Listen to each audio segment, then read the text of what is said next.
கற்பனை செஞ்சு பாருங்க. நீங்க இரவு நேரத்துல ஒரு தெளிவான வானத்தை பாக்குறீங்க. எண்ணற்ற நட்சத்திரங்கள், இருண்ட வெற்றிடம். இதெல்லாம் எப்படி தொடங்குச்சு? கண்களுக்கு தெரியாத ஆற்றல்கள் எப்படி இயற்பியல் விதிகளா மாறுச்சு? ரொம்பவே பிரம்மாண்டமான கேள்விகள் இதெல்லாம். ஆமா. இதற்கும் மேலாக, மனிதர்களா பிறந்த நீங்க இந்த பிரம்மாண்டத்துல எதற்காக படைக்கப்பட்டீங்க? உங்களோட இறுதி நோக்கம் என்ன?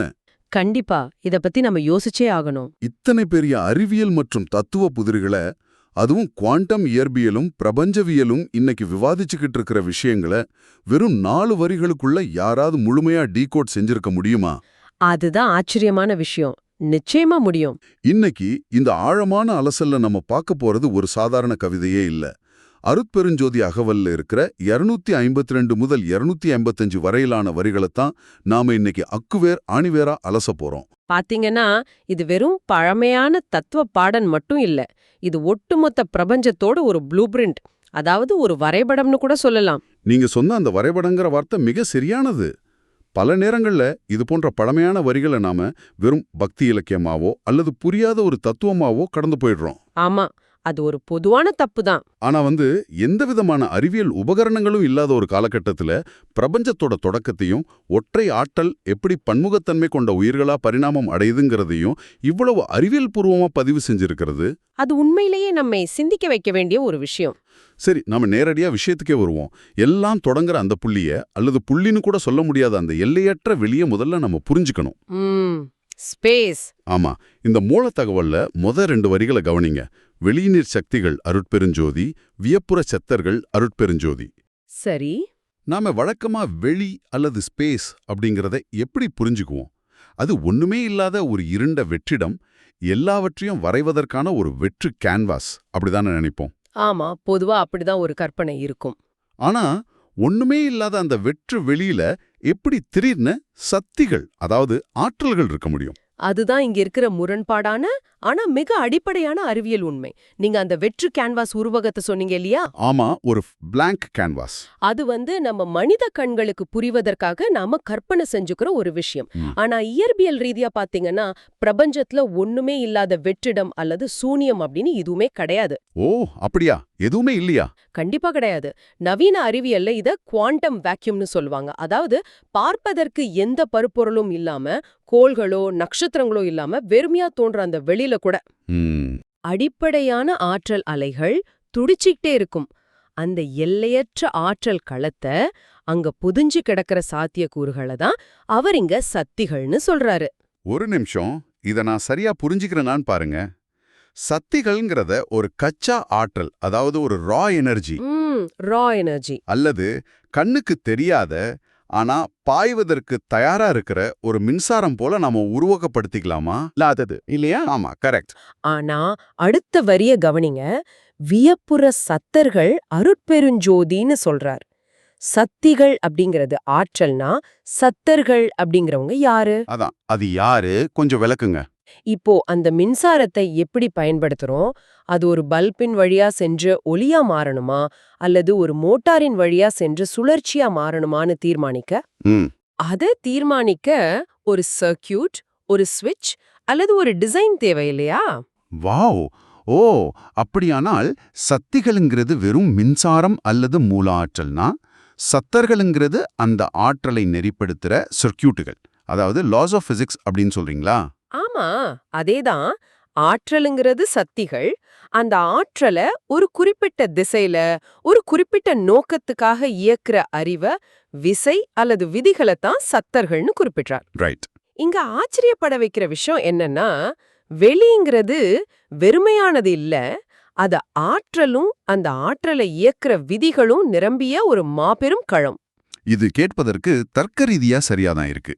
ஆற்றல் இருக்கு, அதை இயக்குற விதிகளும் அந்த வெளியிலேயே முன்கூட்டியே இருக்கு. சொல்லுங்க. ஆனா எனக்கு இங்க ஒரு அடிப்படையான கேள்வி வருது. அந்த வெளி அப்படியே ஒரு நிலையான அமைதியான சமநிலையிலே இருந்திருக்கலாமே. ஈக்குவிலிபிரியம்ல இருந்திருக்கலாம். ஆமா, எதற்காக அதிலிருந்து மாறணும்? வெளியீடு ஒன்றே அருட்பெருஞ்சோதி, விரித்ததில் பற்பல அருட்பெருஞ்சோதின்னு அடுத்த வரிகள் சொல்லுது. சரி, அதாவது ஒன்னா இருந்தது பலவா விரியுதுன்னு. முழுமையா அமைதியா இருந்த ஒண்ணு ஏன் தன்னைத்தானே உடைச்சுக்கிட்டு பலவா சிதறணும்? இது ரொம்ப முக்கியமான கேள்வி. இது பிக் பேங் தியரிய போல ஒரு தற்செயலான ஒரு குருட்டுத்தனமான வெடிப்பா? நீங்க கேட்டது மிக அருமையான கேள்வி. ஏன் அந்த ஒண்ணு அப்படியே இருந்திருக்க கூடாது? இந்த இடத்துல தான் நாம அந்த வரிகள்ல இருக்கிற ஒரு குறிப்பிட்ட வார்த்தைய மைக்ரோஸ்கோப் வச்சு பார்க்கணும். எந்த வார்த்தை? அடுத்த வரியில அவர் அழியுற வகுத்த அருட்பெருஞ்சோதின்னு சொல்றார். இதுல வகுத்தங்கிற சொல்லுக்கு என்ன அர்த்தம்னு நினைக்கிறீங்க?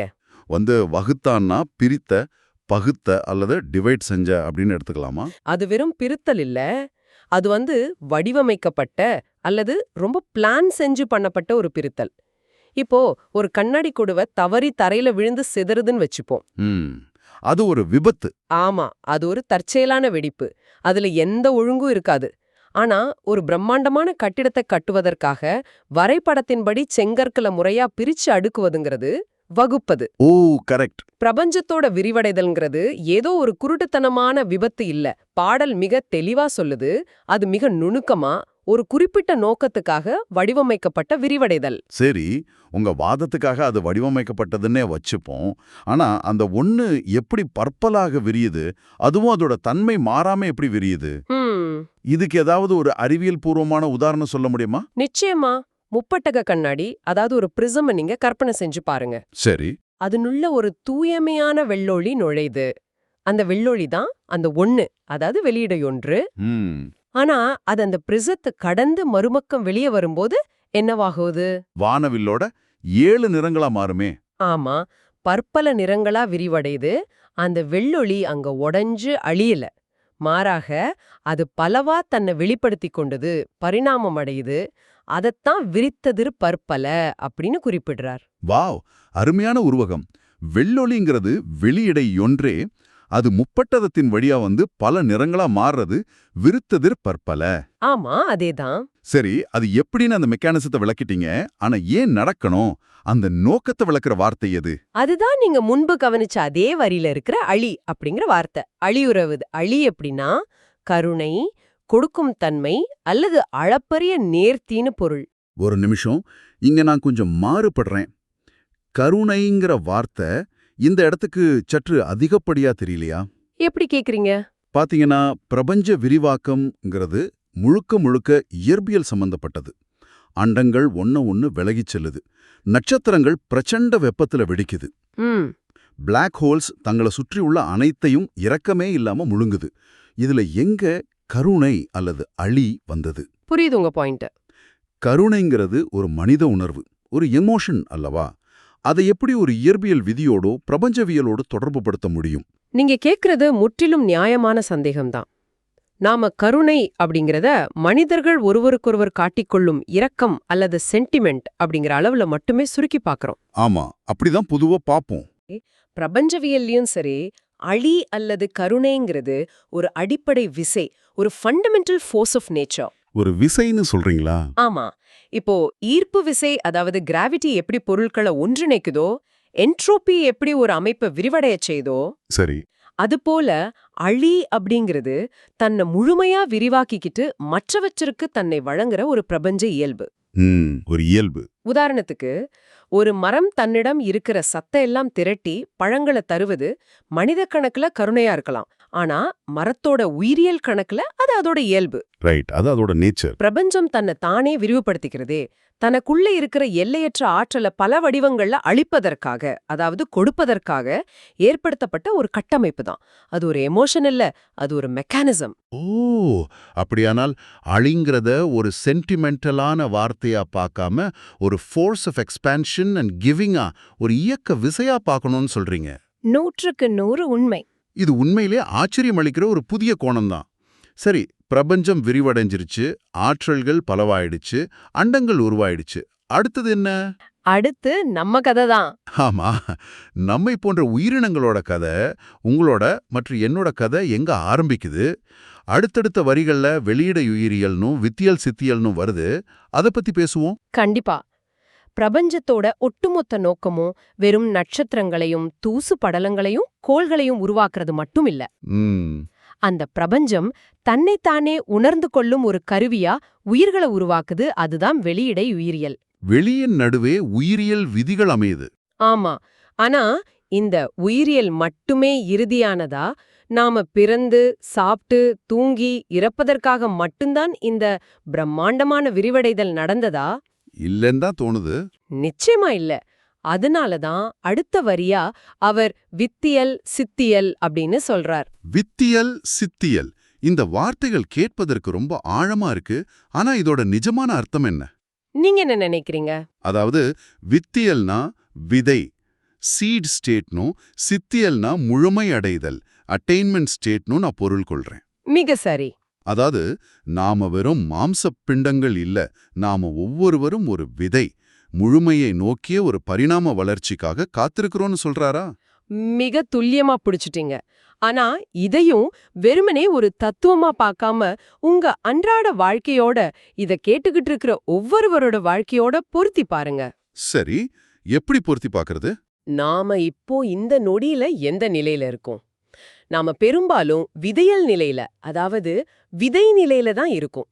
விதை நிலைன்னா என்ன? ஒரு விதை மண்ணுக்குள்ள கிடக்கும்போது அது தன்னை சுற்றியுள்ள இருளோட போராடி நீரை உறிஞ்சி தனக்கான இடத்தை தக்க வச்சுக்கோ ஒரு கடுமையான சர்வைவல் மோட்ல இருக்கும் இல்லையா? ஆமா, ரொம்ப கஷ்டமான சூழ்நிலை அது. அதுதான் நமது சாதாரண உயிரியல் வாழ்க்கை. வேலை, பணம், உறவுகள்னு நாம அன்றாடம் போராடுறது இந்த விதையல் நிலையில தான். ஒரு நிமிஷம், மறுபடியும் உங்களை தடுக்கிறேன். நீங்க சொல்றது சரிதான், நாம அனைவருமே ஒரு போராட்டத்துல தான் இருக்கோம்.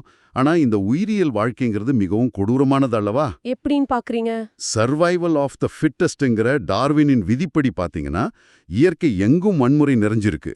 ஒரு உயிரை அடிச்சு அதை சாப்பிட்டு தான் இன்னொரு உயிர் வாழ வேண்டியிருக்கு. உண்மைதான். நோய்கள், முதுமை, இறப்புன்னு எத்தனையோ துயரங்கள் இருக்கு. அப்படி இருக்கும்போது நீங்க சற்று முன் சொன்ன இந்த அழி அல்லது கருணைங்கிற கோட்பாடு இங்க அடிபட்டு போகுதே. சரி. எதற்காக இவ்வளவு கடினமான, கொடூரமான ஒரு வித்தியல் நிலையை அந்த மூல ஆற்றல் உருவாக்கணும்? இதுதான் இந்த பயணத்தோட மிக ஆழமான பகுதி. இயற்கை கொடூரமானதுன்னு நாம நினைக்கிறது அந்த விதை நிலையிலிருந்து மட்டுமே பார்க்கும்போது தோன்ற ஒரு குறுகிய பார்வை. ஓ, அப்படி சொல்றீங்களா? ஆமா. ஒரு விதை மண்ணுக்குள்ள புதைக்கப்படும்போது அந்த விதைக்கு அது ஒரு இருண்ட, கொடூரமான இடமா, பெருத்த அழுத்தமா தெரியலாம். கண்டிப்பா. ஆனா அந்த அழுத்தம் இல்லாம, அந்த போராட்டம் இல்லாம அந்த விதை வெடிச்சு முளைக்க முடியாது. அந்த இருண்ட உயிரியல் போராட்டம் தான் ஒரு உயிரை அடுத்த கட்டமான சித்தியல், அதாவது முழுமைங்கிற பேரொளியை நோக்கி தள்ளுது.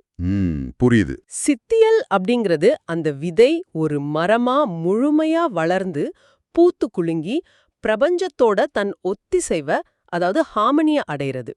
ஆக கொடூரம்னு நீங்க சொல்றது ஒரு பெரிய பரிணாம கடிகாரத்தோட ஒரு சிறிய ஆனா மிகவும் தேவையான உந்துவிசை மட்டுமே. இப்போ நான் இதை இப்படி புரிஞ்சுக்கிறேன்.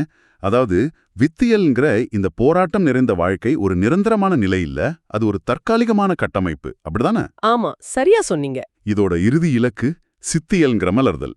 இதத்தான் அவர் அந்த பாடலோட இறுதியில அழிதர வமைத்த, அழிப்பற வமைத்த அப்படின்னு சொல்றாரா? 100க்கு 100 அதேதான் சொல்றார். இங்கதான் மனிதனுக்கும் பிரபஞ்சத்திற்குமான அந்த மாபெரும் ஒப்பந்தம் கையெழுத்தாகுது. மாபெரும் ஒப்பந்தம். ஆமா. அருட்பெருஞ்சோதிங்கிற அந்த மூல ஆற்றல் ஏன் பலவா விரிந்துச்சு? அந்த பேரருளை அளிப்பதற்காக, அதாவது அழிதர வமைத்த. சரி, கொடுப்பதற்காக. அந்த அருளை பெறுவதற்கு யானாவது வேணும் இல்லையா? பெறுபவர்கள் இல்லாமல் கொடுப்பதில் என்ன அர்த்தம் இருக்க முடியும்? கண்டிப்பா வாங்குறவங்க வேணும். அதற்காகவே, அந்த அருளை வாங்குவதற்காகவே தகுதியோடு வடிவமைக்கப்பட்ட பாத்திரங்கள் தான் நாம. அதாவது அளிப்பெற வமைத்த. வாவ். ஒட்டுமொத்த பிரபஞ்சமும் ஒரு பிரம்மாண்டமான கொடுக்கும் இயந்திரமா செயல்படும்போது நாம மட்டும் ஏன் குறுகிய வட்டத்துக்குள்ள போராடிக்கிட்டு இருக்கோம்? நாம அந்த அருளை வாங்குவதற்குன்னே பிரத்யேகமா டிசைன் செய்யப்பட்டவங்க அப்படிங்கறத உணர்த்துவதுதான் இந்த வரிகளோட உச்சகட்டம். நிஜமாவே இது பல விஷயங்களை சிந்திக்க வைக்குது. இவ்ளோ பெரிய பிரபஞ்ச அறிவியல் மற்றும் தத்துவத்தை நம்ம கொஞ்சம் சுருக்கி இதை கேட்டுக்கிட்டு இருக்கிறவங்க எளிதா பற்றிக்கொள்ளும் வகையில ஒரு தொகுப்பா பார்ப்போம். கண்டிப்பா. முதல்ல ஒரு மாபெரும் வெளி இருக்கு. அது நீங்க சொன்னது போல வெறும் வெற்றிடம் இல்ல, அதனுள்ள எல்லையற்ற கச்சா ஆற்றல்களும் அந்த ஆற்றல்களை இயற்பியல் விதிகளா நெறிப்படுத்துற அறிவும் புதிஞ்சு கிடக்கு. சரிதான். பின்பு ஒரு பிரிசம் வழியா செல்லுற ஒற்றை ஒளி தன் தன்மை கெடாம பல வண்ணங்களா விரிவடைகிறது போல அந்த ஒன்னா இருந்த மூல ஆற்றல் ஒரு விதமான நேர்த்தியோடும் விரிவாக்கம்ங்கிற கருணையோடும் பலவா பிரியுது. துல்லியமான சுருக்கம். இந்த பிரிதல் மற்றும் விரிவடைதல் எதற்காகன்னா வெறும் சடப்பொருட்களையும் கோள்களையும் உருவாக்குவதற்காக இல்லை. உயிரியல்ங்கிற ஒரு கட்டமைப்பை உருவாக்கி நம்மை போன்ற உயிர்களை ஒரு விதையா நட்டு அந்த உயிரியல் போராட்டத்தின் வழியாவே நாம முழுமையடைகிற ஒரு நிலையை உருவாக்குவதற்காக. எல்லாவற்றுக்கும் மேலாக இந்த ஒட்டுமொத்த சிஸ்டமும் அந்த பேரருளை நமக்களிக்கவும் நாம் அதை பெறவும் வடிவமைக்கப்பட்ட ஒரு மாபெரும் மெக்கானிசம். நான் சரியா புரிஞ்சுக்கிட்டேனா? நீங்க ஒட்டுமொத்த பிரபஞ்ச ரகசியத்தையும் ஒரு சில வாக்கியங்கள்ல மிக அழகா அடக்கிட்டீங்க. பாத்தீங்கன்னா இது வெறும் தத்துவம் இல்ல, மனிதன் தன் அன்றாட வாழ்வில் எதிர்கொள்ற வழிகளுக்கும் தேடல்களுக்குமான ஒரு நேரடி விடை. உண்மைதான். நாம வெறும் உயிரியல் எந்திரங்கள் இல்ல, நாம இந்த பிரபஞ்சத்தோட ஒரு நீட்சி. அத புரிஞ்சு கொள்ளும்போது நம்மை சுற்றியுள்ள உலகத்தை பார்க்கிற விதமே முழுமையா மாறிடும். உண்மையாவே இது ஒரு மனதை திறக்கிற உரையாடலா அமைஞ்சது.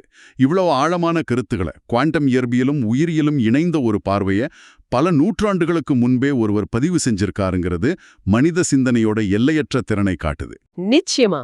இதை கேட்டுக்கிட்டு இருக்கிற நீங்க இந்த ஆழமான அலசலோட முடிவுக்கு வந்துட்டீங்க. ஆனா விடைபெறுவதற்கு முன் உங்ககிட்ட ஒரு கேள்வியை நான் விட்டு செல்ல விரும்புறேன். இந்த வரிகள் ஒட்டுமொத்த பிரபஞ்சமும் அதோட விரிவடைதலும் அதோட இயற்பியல் விதிகளும் அந்த மாபெரும் அருளை உங்களுக்கு அளிப்பதற்காகவே வடிவமைக்கப்பட்ட ஒரு கட்டமைப்புன்னும் நீங்க உயிரியல் ரீதியா பிறந்ததே அந்த அருளை பெறுவதற்காகத்தானோ ஆணிச்சரமா சொல்லுது. ஆமா.